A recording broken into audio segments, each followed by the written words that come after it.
when it was last read, I am reading from where it was finished yesterday. Abhay's interest was insatiable. Otulananda told him how in 1925, Srila Bhakti Siddhanta Saraswati had led a big procession circumambulating holy land of Navadvipa with deities riding on the backs of gorgeously decorated elephant and with devotees all parts of India attending. Envious professional priests who opposed Srila Bhakti Siddhanta's acceptance of disciples from all castes had employed a gang to help them hurl bricks and rocks at the procession, but Srila Bhakti Siddhanta had continued. Undaunted. In 1926, he had toured throughout India, preaching the message of Lord Chaitanya. He had also installed deities, large temple of Sri Chaitanya Math in Mayapur, and a year ago he had begun publishing his magazine Sajjana Toshini in 3 languages, including English edition called The Harmonist. After several visits and hours of discussion on the activities of philosophy of faith, Gaudiya Vaishnava, Otulananda brought Mr. De to the Allahabad ashram. Shortly thereafter, the motto relocated to a rented house on South Malacca Street near Rambagh, just a short walk from Abhay's house. Now it was possible for Abhay to visit every evening. After work, he would attend the motto where he would play the mridanga, surprising the brahmacharis with his already developed mridanga playing skills. He sang bhajanas with them and sometimes took the lead part in congregational singing. He would also bring important person from Allahabad to visit the mott. From the brahmacharis, Abhay seemed to give new life to their ashrama, and for Abhay, new life had come to him in his reunion with the disciples of Bhakti Siddhanta Saraswati. In 1930, Gaur Mohan's health took a turn for the worse, and his family members gathered around him, taking that end had come. Abhay had been in Bombay for business, and it was late when he reached Allahabad and knocked on the door. Gaur Mohan told daughter Rajeshwari, "Open the door, Abhay has come." She replied, "No, he is in Bombay." Gaur Mohan repeated, "I tell you that he has come. You open the door." It was about midnight.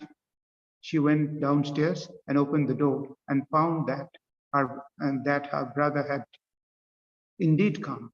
Abhay went to his father. "How are you?" "I'm all right," Gaur Mohan replied. You take rest for the night." The next morning, Abhay called the doctor. "How your father is living?" "We don't know," the doctor told him. "He had practically no pulse. He has been living without food for several months." Abhay asked his father, "What is your wish? Tell me. Why are you asking?" His father replied, "Has the doctor told you anything?" Abhay said, "No, I am asking because I am staying in Bombay and you are here. So if you have any wish, any intention, let me know. I am here for you." Gaur Mohan told him to give their cow to the Allahabad Gaudiya Mohan. So Abhay took the cow along with her calf and donated them to Motto. Then again he asked his father, "Have you got any other wish?" And again his father asked, "Has the doctor told you anything?" No. I am simply asking because for my business I have to go." Then Gaur Mohan said, "Invite all the Gaudiya Vaishnavas of Allahabad and other Vaishnavas also. Let them chant Harinam in the evening. And you supply them with good food. That is my wish." Abhay arranged it, and in the evening, the Harinama started. At 11 o'clock, all of them took prasadam and left. That night, Gaur Mohan passed away. So I'm stopping here.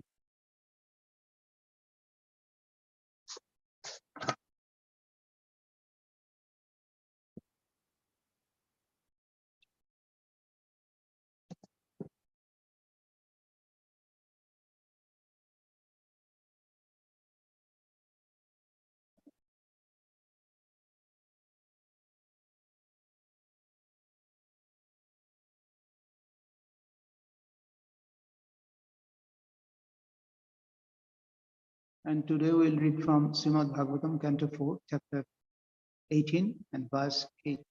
The heading of this canto is the creation of the fourth order, and the heading of this chapter is Ritu Maharaj Nirstha. Om Namo Bhagavate Vasudevaya. Om Namo Bhagavate Vasudevaya.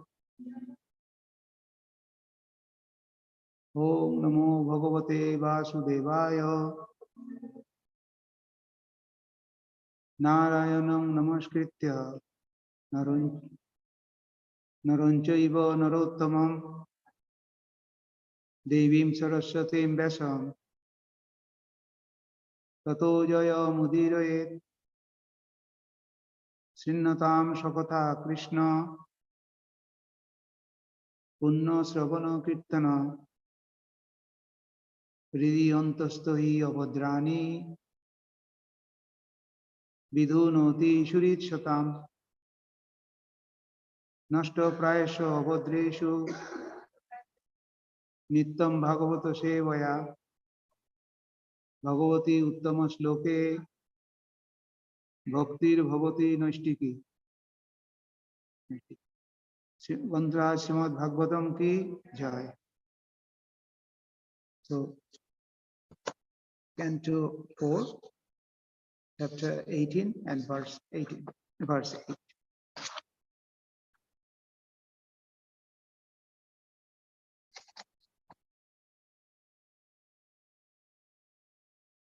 Nunanta,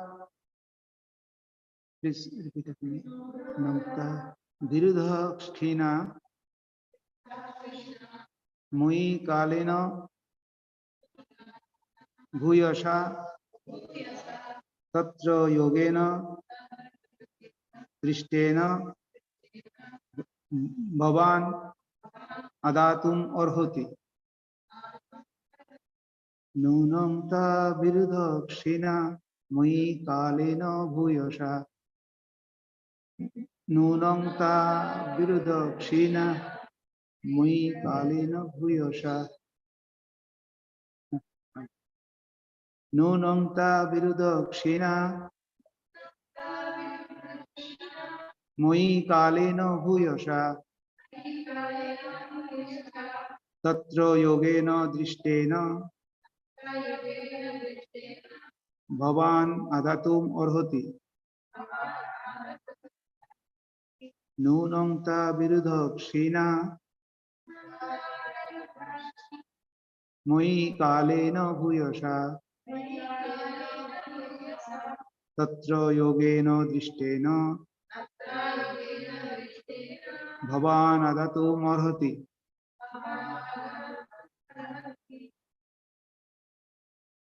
So synonyms, word by word, Sanskrit. Nunam, therefore. Ta, those. Viruddha, hearts and gains. Kshina, deteriorated. Moi, within me. Kalena, in course of time. Bhuyasha, very much. Tatra, therefore. Yogena, by proper means. Drishtena, acknowledged. Bhavan, your majesty. Adatum, to take. Arhoti, ought. And the translation by Srila Prabhupada ki Jai. Due to being stocked for a long time, all the grain seeds within me have certainly deteriorated. Therefore, you should immediately arrange to take these seeds out by the standard process, which is recommended by the Acharyas. And purport by Srila Prabhupada ki Jai. When there is a scarcity of grain, the government should follow the method prescribed in the Shastra and approved by the Acharya, and there will be sufficient production of grain, and food scarcity and famine can be checked. Bhagavad Gita recommends that we perform yajna, sacrifices. By the performance of yajna, sufficient clouds gather in the sky, and when there are sufficient clouds, there is also sufficient rainfall. In this way, agricultural matters are taken care of. When there is sufficient food grain production, The general populace eats the grains, and animals like cows, goats, and other domestic animals eat the grasses and grains also. According to this arrangement, human beings should perform the sacrifice recommended in the Shastras, and if they do so, there will be no longer a food scarcity. In Kali Yuga, the only sacrifice recommended is Sankirtana Yajna. In this verse, there are two significant words, Yogena, by the appropriate method, and Drishtena, by exemplary, as exemplified by the former acharyas. One is mistaken if he thinks that by applying modern machines such as tractors, grains can be produced. Grains can be produced. If one goes to the desert and uses a tractor, there is still no possibility of producing grains. We may adopt various means, but it is essential to know that the planet Earth will stop producing grains if sacrifices are not performed. The Earth has already explained that because the non-devotees are enjoying the production of food, she has reserved food seeds to the performance of sacrifice. Now, of course, atheists will not believe in the spiritual methods producing grains, but whether they believe or not, the fact remains that we are not independent to produce grain by mechanical means. As far as the approved method is concerned, it is enjoined in the Shastras that intelligent man in this age will take to the Sankirtan movement, and by so doing, they shall worship the Supreme Personality of Godhead and Lord Chaitanya, whose bodily complexion is golden and who is always accompanied by his confidential devotees to preach the Krishna conscious movement all over the world. In its present condition, the world can only be saved by introducing the Sankirtan, the Krishna conscious movement. As we have learned from previous verses, one who is not in Krishna consciousness is considered a thief. Even though he may be materially very advanced, a thief cannot be placed in a comfortable position. A thief is a thief and he is punishable. Because people are without Krishna consciousness, they have become thieves, and consequently, they are being punished by the law of material nature. No one can check this, even by introducing so many relief funds and humanitarian institutions. Unless the people of the world take to Krishna consciousness, there will be scarcity of food and much suffering. So, Om Jnanatimirandasya Jananjana Shalakaya Yakshmurunmilitam Yena Tasmai Sri Guruve Namah Sri Chaitanya Mano Vishtam Sthapitam Yena Bhutale Swayam Rupa Padamaya Dadati Shopadantikam Vandeham Sri Guru Sita Padakamalam Sri Guru Vaishnavancha Sri Rupam Shagrajatam Shahajana Raghunatham Nitam Tam Svadevam Tadvaitam Savadutam Puriyana Shahita Krishna Chaitanya Devam Sri Radha Krishna Padan Shavana Lolita Sri Vishakanitam He Krishna Karuna Sindhu Dina Bandhu Jagatpate Gopesha Gopika Kantha Radha Kanto Namastute Tapta Kanchana Gaunyangi Radhe Bindavaneshwari Rishabhanu Shute Devi Pranamami Varipye Pancha Kalpatarubhasya Kripashintu Pevacha Patitanam Pavanebhyo Vaishnavebhyo Namo Namo Jai Sri Krishna Chaitanya Prabhu Nityananda Sri Advaita Gadadhara Sivasadi Gaur Bhaktavinda Hare Krishna Krishna Krishna Hare Hare Hare Rama Rama Rama Hare Hare Namo Vishnu Pada Krishna Krishna Bhutale Prabhupada Nakami Sri Goswami Nakula Vinna Shri Shivakaya Satyajiva Putapte Guru Shishna Sadacharo Palakaya Namaste Namo Vishnu Pada Krishna Krishna Bhutale Srimate Bhakti Vedanta Swami Niti Namine Namaste Saraswati Devi Gauravani Pracharine Nirvishesha Shunyavadi Paschatva Desha Tarini Mukam Karoti Vachalam Pangum Langhayati Girim Yatkipatamaham Vande Paramananda Madhavam Sri Guru Dina Tarana Hare Krishna Antaraj Bhagavatam Ki Jai. So the first in the part 4, the first line of the verse says that the scarcity of food grain. So scarcity of food grain, we'll now discuss about the scarcity of food grain, how it arises. This small discussion on scarcity. Scarcity in the material, in the material material and education of material education, there is a discipline of material knowledge which deals with the scarcity of scarcity, and that subject which is deals with that is called economics. Of course, they deals with only the material aspects, so we will not often agree with their opinion, because we will go by what the acharyas and the shastras told us. So in the material world, they are guided by the material knowledge, and which is often not correct because of various reasons. Now,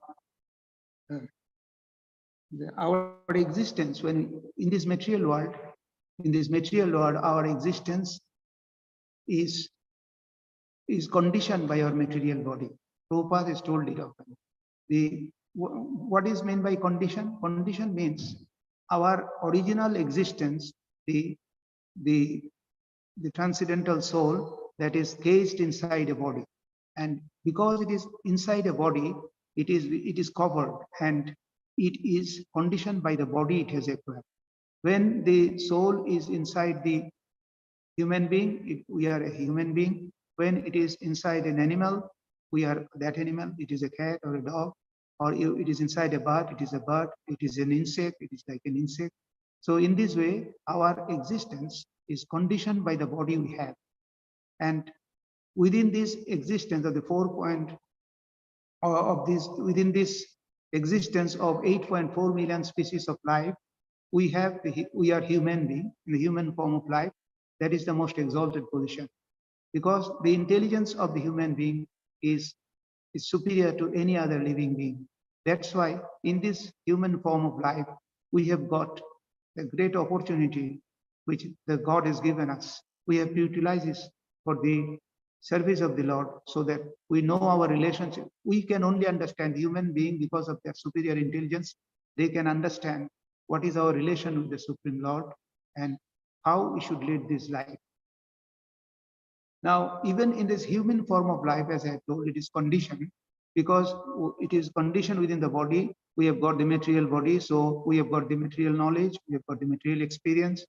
But this material knowledge and material experience is often has certain shortcomings. And every human being, whether he is a rich person, whether he is a poor person, whether he is a very intelligent person, whether he is not that intelligent, whether he is very aged, whether he is whether a young person, and whatever may be the case, every human being has got 4 material defects. And these 4 material defects is mentioned in our Shastra, that these 4 material defect is, first is bhramo. In Sanskrit, the word is called bhramo, or in English, the word is called mistake. All of us, all human beings, no matter, as I have told, whatever his category, wherever he is placed, and wherever and whatever his knowledge, he will commit a mistake. So human being will commit a mistake. That is a accepted limitation of a human being. And then homo, and then it's illusion. Then the next is illusion, or yes, and what is called? It is called pramada, or Sanskrit the word is pramada, or English it is called illusion. Illusion means, as I have told, the soul is inside the body, but we are always thinking that we are the body. When you ask any person, what is your name, he will tell and what is your identity. He will say that I am so and so person. My father is so, and I live in that place. And this is my country. This is the family I have come from, and in this way. And I have read here. I have these things. In other words, he will try to identify his body, identify himself with the body, and in this way he will be illusion. He is under illusion, so that he is this body. Without knowing his original identity, he will try to identify himself with the body. So that is another defect of the material human being. And the third one is Viprolipsha. Viprolipsha, that is called Sanskrit, being and in English it is called cheating propensity. Cheating propensity means although most of the people do not know our existence, that we are a soul, pure transcendental soul inside a body. But although we do not know that, but we try to prove that we are knowledgeable than others, and try to prove that we know a lot of things more than others. And in this way, we have a tendency to prove we are superior than others, and that is the way of cheating, to do that. And he will theorize, this is what, this is that, and you have to accept it because I think like that in this way. So that is another thing. And the last one is a limited senses, because of our body, because our is encaged within the body. The body has certain limitations depending upon which body we have accepted. Also for human being, also human being sense are not perfect in the sense it cannot accept, you can, for accepting the knowledge, it cannot accept all the knowledges by the sense. It has certain limitations. Just as because we are in this room at the moment, if for some reason it is completely, the light goes away, considering that it is not daytime and it is in a Amavasya night or something like that, and there is no light, we can't say anything. But it does not mean the surroundings around us has gone. It is the same as it was. But when the light goes away, we cannot see. That means our eyes has a limitations. It cannot. And similarly, when we hear something, when the sound is very, very low, we cannot understand it, but the sound is there. Just as, and similarly, when we smell certain things, when we can do that, what we cannot do, the dog can do that. Most of us have seen when we go to the overseas through air overseas trips, then we see in the custom authorities uses the dogs as a for detecting if any contraband articles is being carried by the passenger. This means the dogs are empowered with superior senses. In a similar way, our senses are not perfect. And it is because of this, all these four defects, whatever we know through our senses, knowledge acquiring senses, we have got five knowledge acquiring senses, and whatever we know through them, that is not perfect. And because of that, because it is not perfect, we have to accept knowledge from a source which is perfect. And as I have told, because we are conditioned within a body, we have to accept knowledge from a source which is not affected by this for limitations or for conditions. And another thing is that when we accept the body in this material form, it is subject to three modes of material nature: Sattva, Raja, and Tama, goodness, passion, and ignorance. And all these things, because of that, as I have told, we cannot get the pure knowledge ourselves. But we have to rely on a source which is free from all faults. And that sources is the Supreme Lord. Lord Krishna is not subject to all these material defects, and he is transcendental, he is a pure person. And if we receive knowledge from him, the knowledge is pure. And we have to make sure that this message that comes from the Lord has himself told it in repeated places in Bhagavad Gita, is I think 7.26. He has told that he was telling Arjuna, Vedaham samatitani vartamanani Arjuna bhavishyani cha bhutani mam tu vedanu kascham. He is telling, I know the past, I know equally the past, I know the present, what is happening in the present time, and what will happen in future. And similarly, he has told Arjuna also in 4.5, Bhagavad Gita, yes, 4.5. It has got a background on that. Let me tell so that we can understand it. In Bhagavad Gita, chapter 4 starts with knowledge. Chapter 4 starts for the knowledge, Jnana Yoga, and where it is told that Arjuna was told by Sri Krishna that I have given this knowledge initially to Vibhushan and Vibhushan to Manu and Manu to Ikshaku. In this way, the knowledge was spread. The transcendental knowledge was came to through this in this material world. And when he told Arjuna, Arjuna was a bit confused. He was telling, you have given it to Vibhushan, but Vibhushan was born long earlier, and you have born only recently. Your birth is only new. So how it is that you have given this to Vibhushan? So then Lord Sri Krishna told Arjuna that Bahuni me vyatitani janmani tavacharjuna tannaham vedo sarvani mam tu vedano kaschan. Tannaham vedo sarvani not tu vedta paranta. That means we and both you and me, we have taken so many births, many births. But all these births, what has happened, you have forgotten. This happens to a material body. When we are born in a new life, we forget what was in a previous past life. And in this way, we forget. But the Lord doesn't forget. He is situated in our heart as a Paramatma, and because of his presence as Paramatma, he has seen what has happened. He is the silent spectator. And also in chapter 13, where it is dealt with in chapter 13, it is told that Upadeshta to Anumanta. So he is the Upadeshta and Anumanta. He is the overseer and the permitter. At the same time, he stays in everyone's heart. And I think it is verse 2 where it is said that it is verse 2 in chapter 13. The Lord has told that please remember that I am, as a Paramatma, I am also staying in the heart of every living being. And so the Lord remains in our heart, and he knows what is happening for us and what has happened in the past. And so we get this knowledge. So this is the difference between a conditioned soul and the Supreme Lord.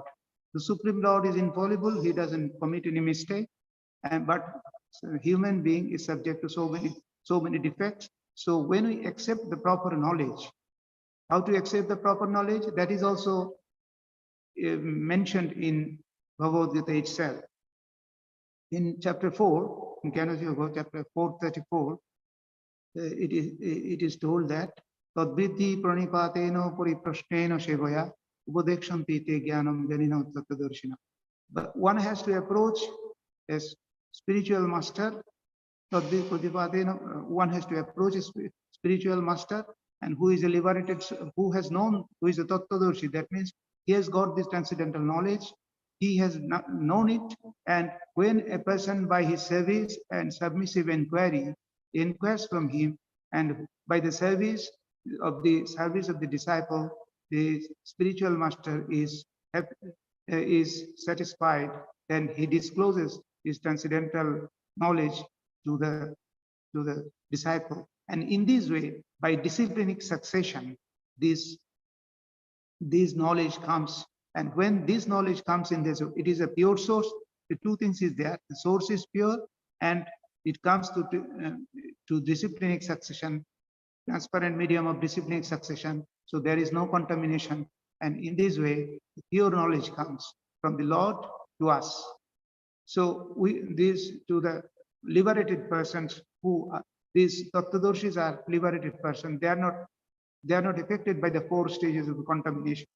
And in this way, when this knowledge comes to us, it is called the pure knowledge. And when we take the opinions of those liberated person, and in this way, they have given us the knowledge. The Lord has given us this knowledge through Vedas, and the way the liberated person has kept the example before us, we can know what is good knowledge, and what is for our benefit.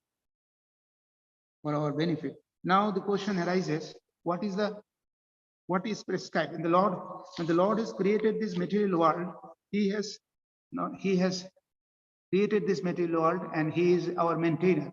So as a maintainer, He is maintaining us. He has made some rules for us. So if we follow that rules, and only in this way, we can be happy. By following his rules and obeying his orders, we can become happy. This is the instruction of the Lord. But when we do not follow the rules and we try to manipulate the things in our own by thinking that we are in control of the things, that is the purpose we have come to this material world. Because we thought that independently we will be able to do that. That's why we are in this material world. But that is not going to solve our problems. As we see around,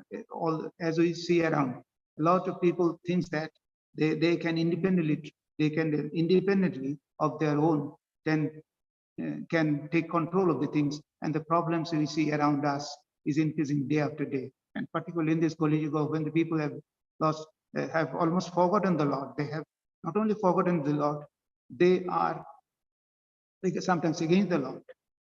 And so what is mentioned in our Shastra regarding our responsibilities or duties.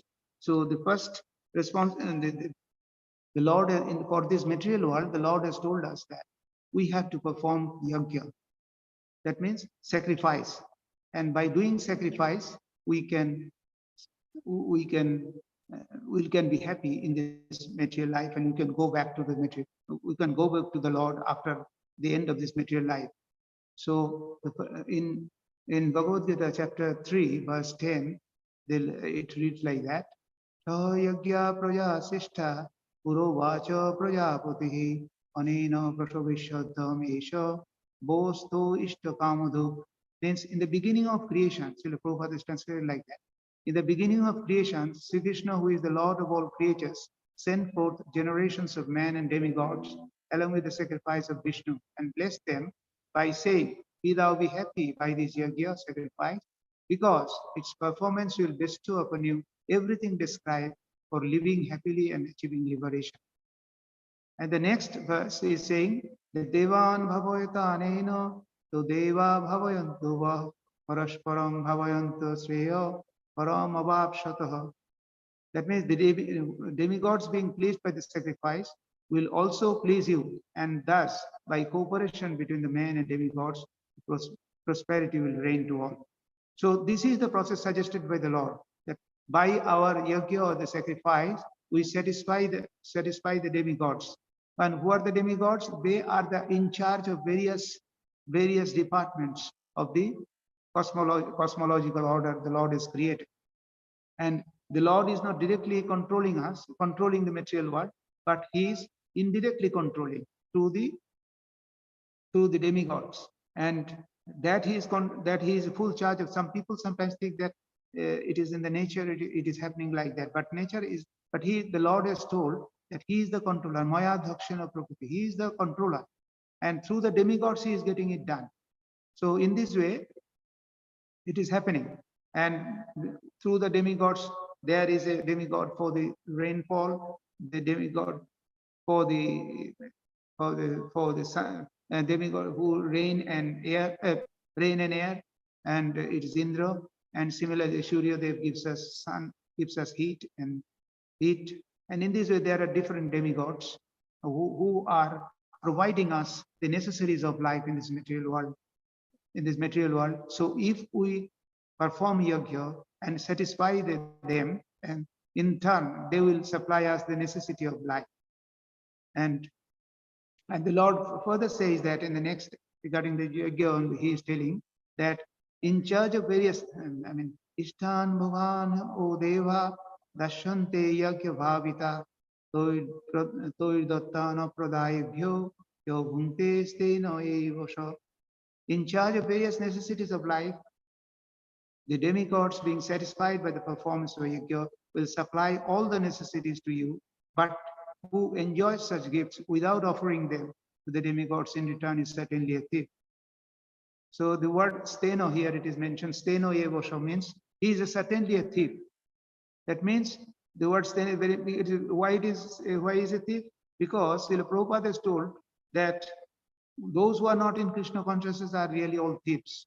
In the sense, because the Lord is supplying us through the demigods all the necessities of life, And when we enjoy them without any gratitude to the Lord or the demigods, then it is only we are nothing but thieves. And who takes away other things without any gratification, without any not being grateful, they are certainly thieves. The same principle has been stated in Isha Upanishad, and the first verse of Isha Upanishad is like that: Ishavashamidam sarvam yat kincha yagattam jagat tena tektena bhunjita ma gridha kasyasya dhanam. That means it is telling everything in this material world, in this universe, whether not only in this universe, in all the universes, animate or inanimate, whatever it is, it belongs to the Lord and owned by the Lord. And one should therefore accept only those things which just necessary for himself, which is set aside as his quota by the Lord. And one should not accept other things, knowing well to whom they belong. That means all things belongs to the Lord, and He has provided each one of us with a quota for our existence, and whatever we need, Lord has already provided us. But if we make use, if we do it properly, there will be proper order, and everything will run smoothly. We'll get all our things necessary very easily. But what we are doing, and in fact, if we look a bit carefully, all the things belongs to the Lord. It is not a mere statement. If we think a bit little, we can easily understand that. When many of us or all of us must be living in a house, and some of our are owners of the house and so-called owners of the house, but the house, if we look at it carefully, if even we have constructed the house ourselves, the material needed for a house, like the wood, like the iron, like the cement, like the sands, and all other materials that is used for the house is provided by the Lord in this earth. And without that, we cannot construct a house. And similarly, when the food we take, we only give our labor, but the seeds has been given by the Lord, and he has provided us the process. He has given us the knowledge by which we can acquire it, and in this way we are growing the food as well. So all this really belongs to the Lord, and He has given us the proper way by which we can use it, and in this way we can remain happy without any problem. But when we misuse our authority given to us in the form by the Lord, then the problem arises. Some people sometimes when go beyond their quota, and in this misuse the food, and in the process and create food scarcity. Those who are in New Zealand, I mean, who are born here and mostly grown up till the present day, they may not know what is scarcity of food and famine. But the other part of the world, the famine is not a very uncommon situation. Almost every year or maybe a couple of years later, it appears, and it happens. It is not that the Lord has not produced enough food for us. The thing is that we are misusing it. The way it is to be, the food that is needed for us, the Lord has provided enough scope for, enough opportunity for that. But when we misuse that opportunity, either by without being extravagant, or not doing proper, or overusing our quota, when we are overusing our quota, but we are encroaching our quota and another person's quota, that way we are violating the Lord's order and creating a problem for us.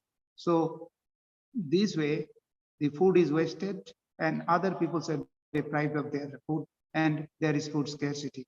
It is one of the causes often. In a similar way, some people resort to meat eating, and which is not permitted in our Shastra. The Lord has not permitted it, but they do it. And sometimes they say that there is not enough food, and so they take meat. But it is not a fact. Prabhupada is told there is enough food grains for human consumption.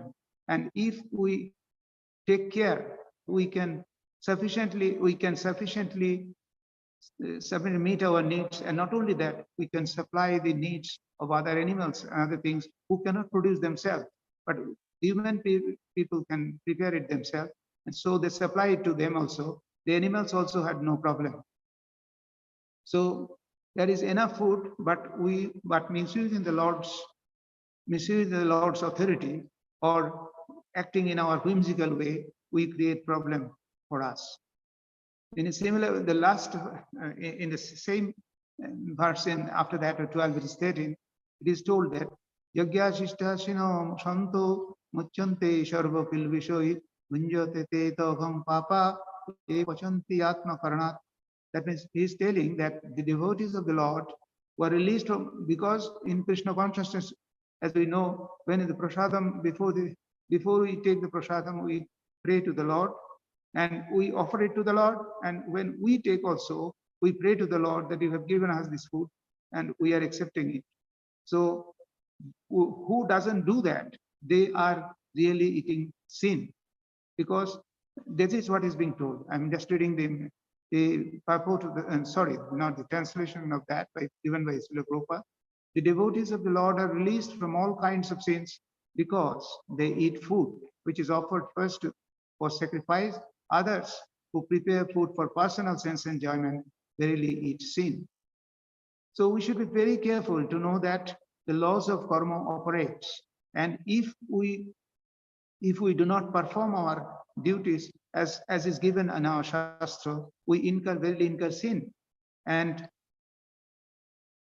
it is mentioned also in this verses 3.9 in the Bhagavad Gita, Yagyarthat karmano annatra lokoyam karma bandhana tadartam karma kaunteya mukta sangha samachara. That means you have to, without sacrifice to the Lord, any activities we do without involving the Lord, or which is not centered around the Lord, that creates binding to this material world, and by that way we get bonded in this material world, and we remain life after life. We remain in this chain of birth and death, and we never get liberated from this material condition.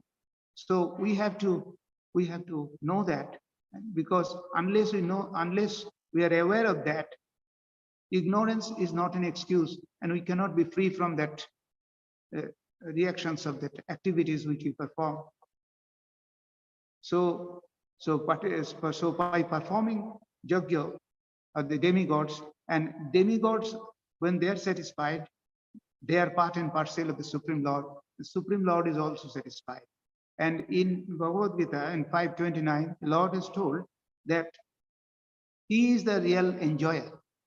So he is the real enjoyer, and one who knows that and satisfy the Lord, he is free from, he gets peace.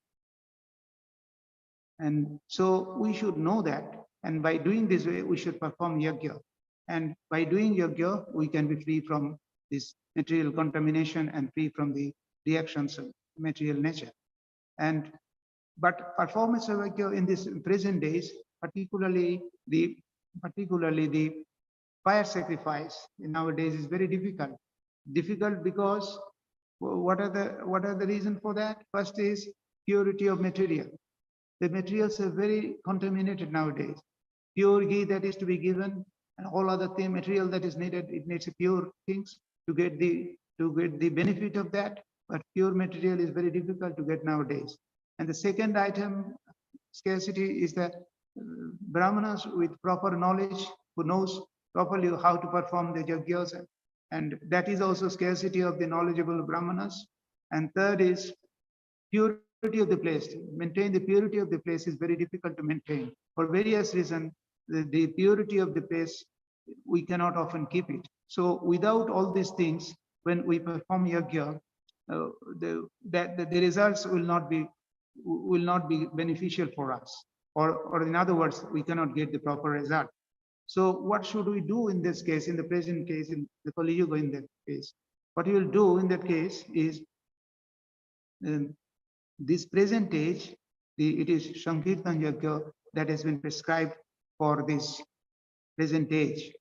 And in Srimad Bhagavatam, in Canto 11, chapter 5 and verse 32 is a very famous verse.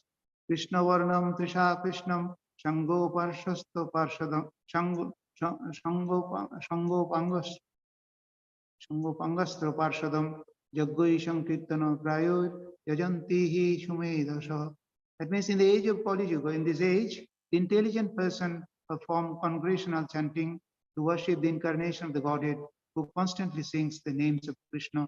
Although his complexion is not blackish, he is Krishna himself. He is accompanied by his associate servants, weapons, and confidential companions. And it is in fact referring to Chaitanya Mahaprabhu. And the same verse, as I have told, it is told in Srimad Bhagavatam chapter 5, Canto 11 and chapter 5 and verse 32. The same verse has been referred in Chaitanya Charitamrita also by Krishnadas Kaviraj Goswami. And Srila Jiva Goswami, one of the great acharya in our disciplic order, he has told that in his commentary of Srimad Bhagavatam is contained in a book called Krishna Sandarbha. Krama Sandarbha. In Krama Sandarbha, he has explained that Krishna, although appears, Krishna also comes in a golden form also, and he has come in golden form in golden form as Chaitanya Mahaprabhu. So Krishna Varnam and here Krishna Chaitanya are equivalent. So what was told as Krishna Varnam, yes, Krishna Chaitanya are equivalent. So in the present age, we should perform congregational chanting or Harinam Yajna that is prescribed. And by this way, we can please Chaitanya Mahaprabhu, who is the Supreme Lord himself. And the demigods are also pleased. When we satisfy the Supreme Lord, the demigods are naturally pleased. Just as because they are part and parcel of the Supreme Lord, just as in a tree, if we water the roots of the plant, the tree, all other branches, twigs and leaves are satisfied. In similar way, if the Lord is satisfied,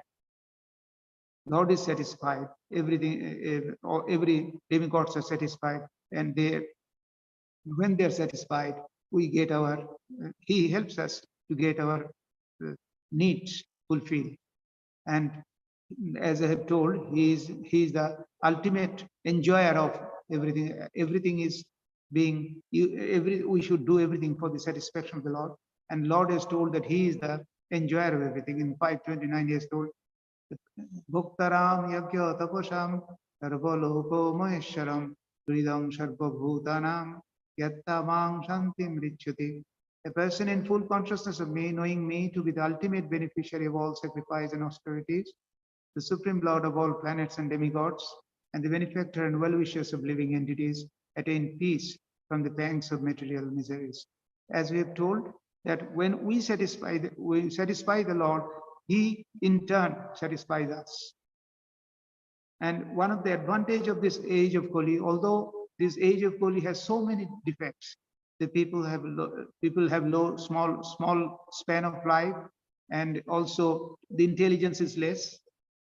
In the people, in the case of in previous ages, the ages where the lifelong was very long.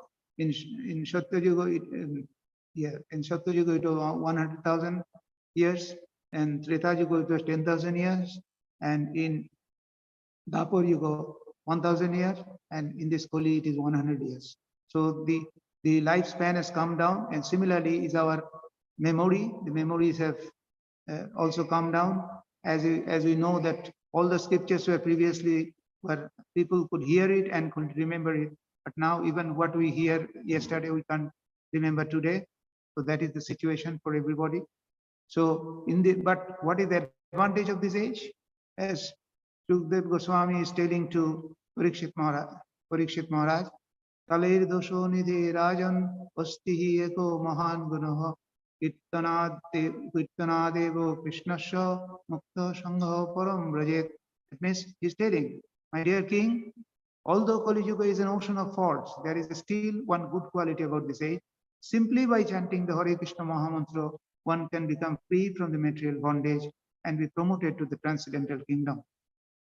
And as I have told earlier, similarly, there is another verse where it is justifying that what I have told, that what was possible in other ages by doing austerity and meditation, all these things for a very, very long life, for a very long time. And one has to successful by doing all that, that one can do it now very easily. And the next verse says that, Krite jodhayato Vishnu, Tretayang jajato mokhoi, dwapare parichorjayang, follow tadhari kirtanat. That means whatever is achieved by meditation in Shatta Yuga, by the performance of sacrifice in Treta Yuga, and by the worship of Lord Krishna's lotus feet in Dwapara Yuga, is obtained in the age of Kali simply by glorifying the name of the Lord Keshava. And in fact, not Lord, our Prabhupada has created this, this ISKCON so that we can spread this message of Sankirtan Mahayagya to induce people in this world so that they can chant Hare Krishna Mahamantra, by which, and in the process, the human society can be rescued from the danger, the ocean of the age of Kali Yuga. And because in this age of Kali, the austerity like yoga, meditation, sacrifice, and all this is very difficult. We can't do that. And all the paraphernalia, as I have told, the materials are not available, the brahmanas are not available, the yagyas cannot be done, and also meditation is very difficult. Controlling the senses, and particularly in a lonely place, one has to do that. But in this mostly Navanized society, it is very difficult to do this. So it is our responsibility. So it only Sankirtan Mahayagya, Sankirtan Yagya is the appropriate for us, and it is simple also.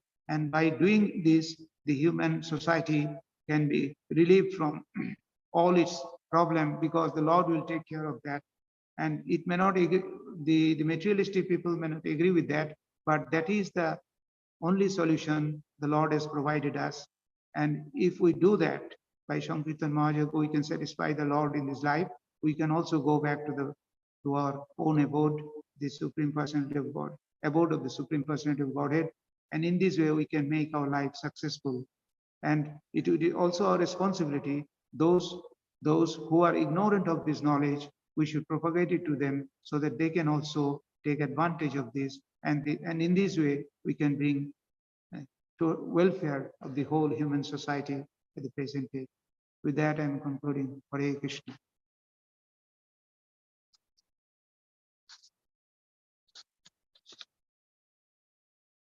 If anyone has any questions or anything, please.